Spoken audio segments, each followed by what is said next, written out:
श्री चैतन्य महाप्रभु ने एक परंपरा को प्रारंभ किया, अपने सब भक्तों के साथ गुंडीचा का मार्जन किया, उसको स्वच्छ किया, साफ कर रहे हैं, कलशों में जल ले ले करके सुंदर सुगंधित जलों से पूरे गुंडीचा का मार्जन करते हैं। क्यों? महाप्रभु जी आएंगे। और गुंडीचा मार्जन लीला के पीछे महाप्रभु जी का एक बड़ा सुंदर भाव, रथ में बैठ कर के ठाकुर जी जाते हैं, इसके पीछे का भाव क्या है महाप्रभु जी वर्णन करते हैं। सोचो, जो महापुरुष यहां मंच पर विराज रहे हैं, इन्होंने कितने समय तक गंगा जी के तट पर रह करके उनकी वायु को, उनकी रज को, उनके जल को, उन्हीं से बने हुए अन्न को सेवन किया। तो इनके तो शरीर में भी रक्त नहीं है, गंगा जी ही हैं, तो इसलिए इनको गंगा स्वरूप मान लिया जाए तो कोई उसमें अतिशयोक्ति नहीं है। और ये बात होनी चाहिए। ब्रजवासी के प्रति यही भाव रखना चाहिए, इसकी त्वचा नहीं है, ये ब्रज की रज से ही बना है, इसका रक्त नहीं है, यमुना जी ही घूम रही है या के शरीर में, या की अस्थि नहीं है, हड्डी नहीं है, गिरिराज जी हैं या के भीतर, इसके शब्द नहीं है, इसके स्वर नहीं है, ये तो ठाकुर जी की वंशी है। उसी भाव से उसको ब्रज मान करके ही ब्रजवासी को प्रणाम करो। तिलक लगाने का आडंबर हो सकता है, नाम जप करने का नाटक हो सकता है, स्वरूप धारण करने का नाटक हो सकता है, कथा सुनने का नाटक, सुनाने का भी नाटक हो सकता है, पर विरह का नाटक नहीं हो सकता, रोने का नाटक नहीं हो सकता। कई लोग कर भी देते हैं तो वो अलग ही पते चल जाते हैं कि ये नाटक ही कर रहे हैं। और विरह का यदि कोई नाटक कर रहा है, कोई प्रदर्शन करेगा, अलग पता चल जाता है कि ये नाटक कर रहा है, ये प्रदर्शन है, ये वास्तविकता नहीं है। एक बात बोलें, रुदन में प्रदर्शन नहीं है, इसका प्रमाण क्या है? कोई व्यक्ति विरह आतुर होकर के, कृष्ण प्रेम में विरही होकर के रो रहा है, वो नाटक नहीं कर रहा है, वास्तविक रो रहा है, इसका प्रमाण क्या है? पहला प्रमाण, उसके रुदन को देख करके आपके अंदर करुणा आ जाए, उसके अश्रु देख करके आपके नेत्रों में सजलता आ जाए, उसकी व्याकुलता देख करके, ये विरह कैसा होता है, ये फैलने वाले वायरस के जैसा होता है। जैसे किसी को, जैसे हमको अभी हमने एक नाम रखा है, उत्तराखंड का प्रसाद है क्या, जुखाम और खांसी, ये उत्तराखंड का प्रसाद है। उत्तराखंड में आप आओ और ये ना हो तो समझो प्रसाद मिला नहीं आपको। तो हम तो जब भी आते हैं तो एक आध बार तो हो ही जाता है, तो जुखाम हो गया है तो ये प्रसाद है उत्तराखंड का। तो जुखाम होता है या कोई ऐसे बीमारी होती है, वो लोगों पर चली जाती है, फैल जाती है। ऐसे ही विरह, किसी विरही को जब आप देखेंगे तो उसके विरह को देख करके आपको वो स्थिति नहीं, पर कुछ तो होगा, कुछ तो व्याकुलता होगी, रोंगटे खड़े होंगे, नेत्र सजल होंगे, थोड़ी तो याद ठाकुर जी की आएगी। समझो कि ये आडंबर नहीं है, ये वास्तविकता है। दूसरा प्रमाण, विरही व्यक्ति संसारी रोने वाले व्यक्ति की तरह विचलित नहीं हो रहा होगा, वो स्थिर ही होगा, वो बैठा भी शांत भावना में होगा, उसके वस्त्र, उसका स्वरूप, उसके केश सब व्यवस्थित होंगे, बस नेत्रों से अश्रुपात होगा, मुखमंडल की भंगिमा नहीं बिगड़ेगी। जैसे कई लोग जब रोते हैं, रोता हुआ सुंदर कोई नहीं लगता, सबका मुख बिगड़ जाता है, पर कृष्ण विरह में रोने वाले का मुख बिगड़ेगा नहीं, उसके मुख का आकर्षण, उसके मुख की जो माधुरी है वो और माधुर्य से भर जाता है। वाग गदगदा द्रवते यस्य चित्तम रुदत्य भिक्षणम हसति क्वचिच्च विलज्ज उद्गायत नृत्यते च मद्भक्ति युक्तो भुवनम पुनातु। और कृष्ण विरह में विरही व्यक्ति का लक्षण क्या है? यदि वो गाने लगेगा तो बेसुरा नहीं होगा, स्वर में गाएगा।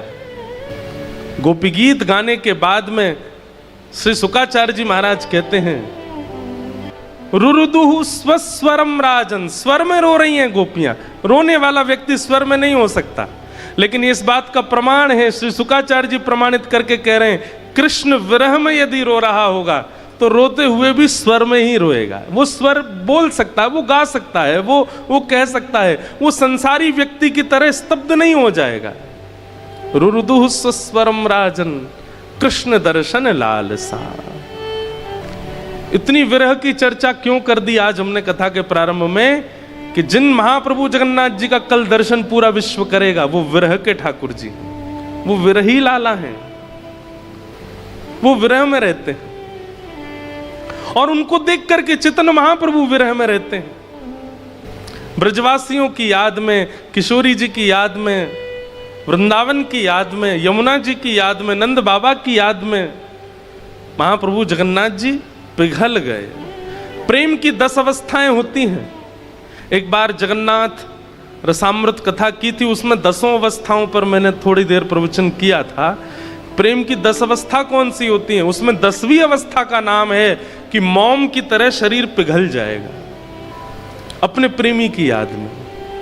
और उस प्रेम की 10वीं अवस्था में पूरे विश्व में, ब्रह्मांड में केवल एक व्यक्ति पहुंचे हैं, और व्यक्ति नहीं है, परमात्मा श्री कृष्ण जगन्नाथ। बंधु, गंगा क्या है, यमुना क्या है, ये शुद्ध नदियां भारत में बहने वाली क्या हैं? ये कृष्ण प्रेम में विगलित हो गए हैं। ये कृष्ण प्रेम ही प्रवाहित हो रहा है। यदि खोजने जाएंगे आप संसार में तो वेदों का, शास्त्रों का, सेवा का, यज्ञ का, तप का, सबका एक ही अंश फल निकल करके अंत में आता है, प्रेम, विरह। ये एक दूसरे के पूरक हैं, बिना विरह के प्रेम नहीं हो सकता, और जहां विरह नहीं है वहां प्रेम टिक नहीं पाएगा। इसलिए ब्रजवासियों के प्रति प्रेम टिका रहे, महाप्रभु जगन्नाथ जी विरही हो गए।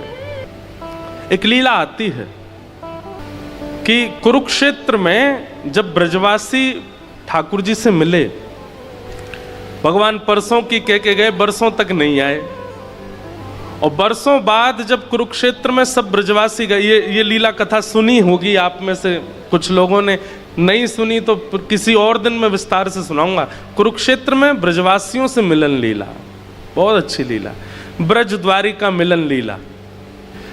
तो कथा ऐसी है कि सूर्य ग्रहण का समय था, द्वारिका से सब द्वारिकावासी और वृंदावन से सब ब्रजवासी सब कुरुक्षेत्र गए थे यज्ञ करने के लिए। ग्रहण काल में यज्ञ की बड़ी महिमा है, तो ग्रहण में यज्ञ चल रहा था, तभी ब्रजवासियों को पता चला कि हमारो लाला कन्हैया भी यहाँ आयो भयो है।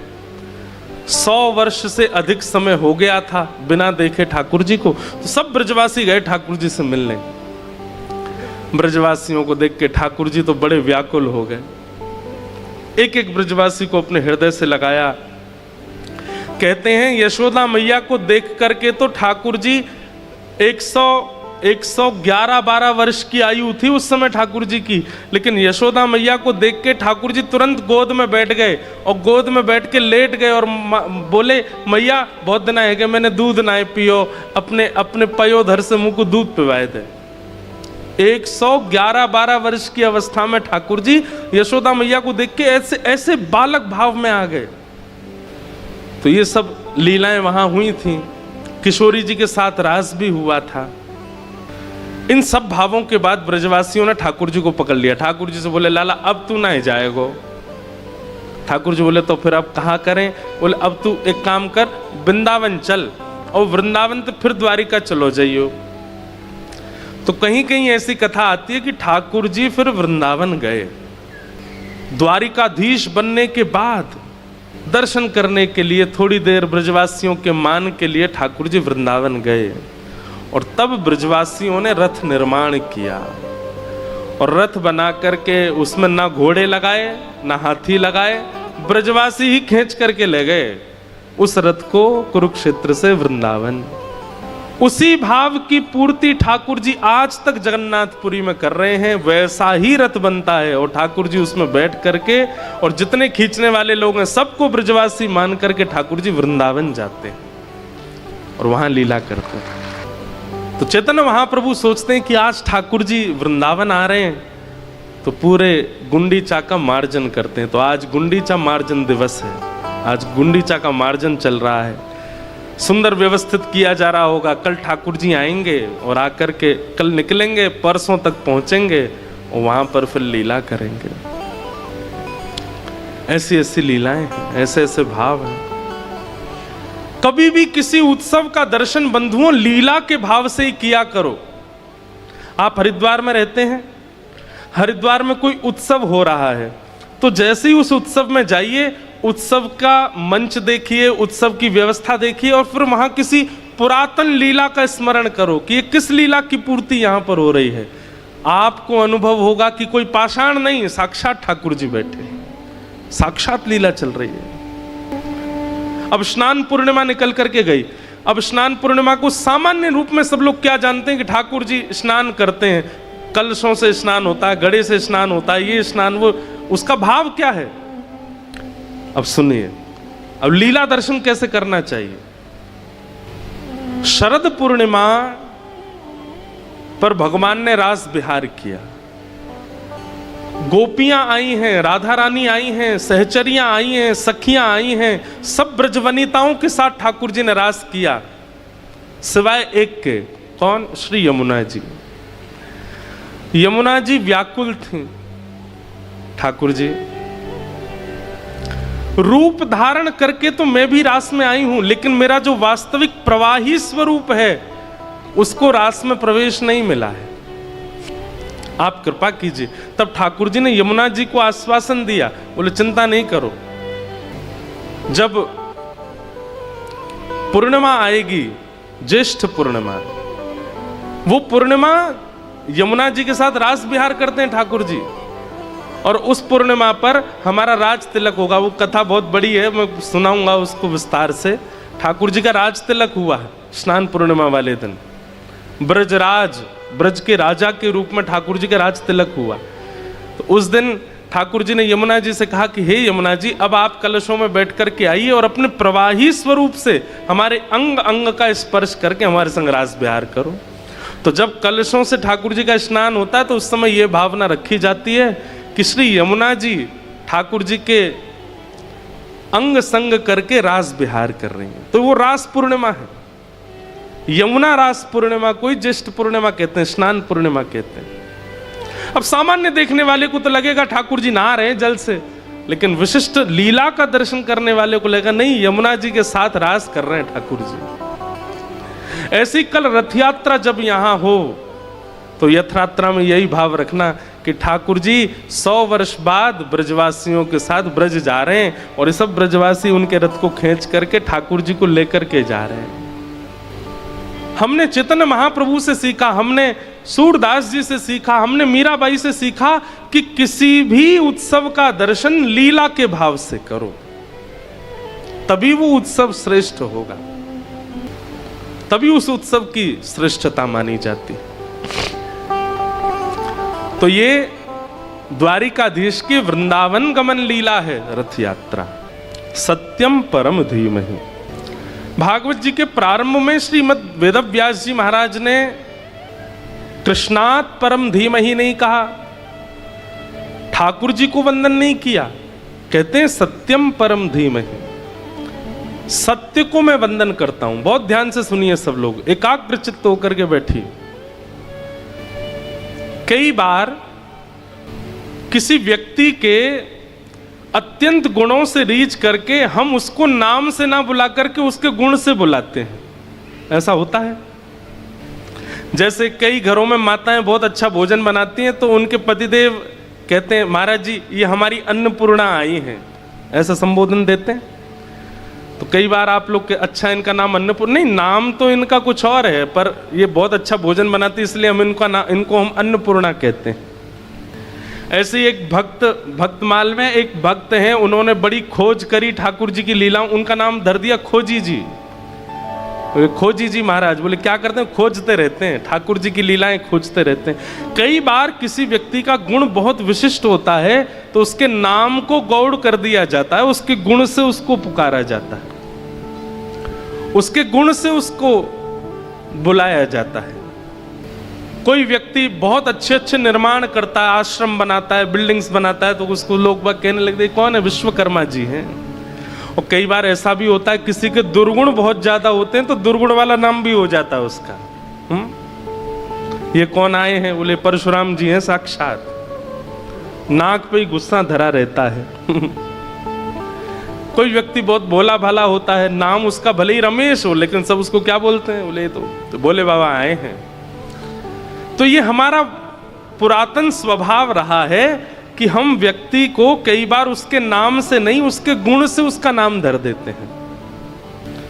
एक हमारे परिकर में ही हैं, उनका पेट बहुत बाहर था, इसलिए उनका नाम लंबोदर रख दिया। लंबोदर, उधर जिसका खूब लंबा हो, लंबोदर। अब जब जब उनको बोलते हैं तो लंबोदर ही, उनका फोन में भी नाम लंबोदर ही है। एक हमारे परिकर में थे, बचपन में हमको ऐसा, मैं जब छोटा था तो मेरे सामने ऐसा दिखाते थे कि वो पैसा छूते नहीं है। तो मैं क्या करता था, पिताजी से लेता था 100 रुपये और जाके उनके हाथ से छुपाता। तो जैसे छुपाता तो वो हाथ धोने जाता, अरे अरे अरे देखो पैसा छुप गया। तो मुझे बड़ा अच्छा लगता था, मैंने कि ये पैसा छूते नहीं है, इनसे पैसा छुपाओ। एक दिन एकांत जान करके मैं जैसे ही उनको छुपाया तो उन्होंने धर के जेब में धर लिया। अब पिताजी बाद में बोले, ए तू मुझसे 100 रुपया लेके गया, कहाँ है? मैंने कि वो